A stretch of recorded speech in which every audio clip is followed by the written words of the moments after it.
একটা একটা নর্মাল স্বাধীন দেশের মানুষ এখানে আন্দোলন করতেছে, আন্দোলন করার নিয়ম না, এটা কোন নীতিমালা, কোন সংবিধান দেখাইতে পারবে আমাকে একটা পুলিশ? এই সংবিধান আছে, তুমি এই রাস্তায় স্টে করতে পারবা না? ওয়্যার?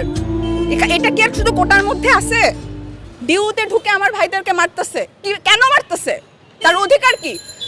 তার ব্রেন আছে ডিউতে পড়ার, এই পুলিশদের ব্রেন আছে ডিউতে পড়ার, ফাইজলামি করে তারা আমাদের সাথে। অবশ্যই বলতে পারি, সে একটা মেধাবীকে মারতে পারে না। কিভাবে সে রংপুরের ছেলেটাকে মারলো? সে এরকম করছে, তাকে গুলি মেরে দিল? তার তো বিশ্বাস আছে যে পুলিশ তাকে মারবে না, তাকে মেরে দিল কিভাবে? হাউ ডেয়ার দেয়ার! এরকম জায়গায় আমি বাঁচতে চাই না, মেরে ফেলুক আমাকে, আমি এইরকম দেশে বাঁচতে চাই না। পৃথিবীর কোনো দেশে বাঙালি এখন আর চাকরিও পাইতেছে না, কারণ বাংলাদেশের ভৌগোলিক আর পুরো দুনিয়ায় বাংলাদেশ এখন জানে বাংলাদেশ কেমন। একটা রেড অ্যালার্ট কান্ট্রি হচ্ছে বাংলাদেশ।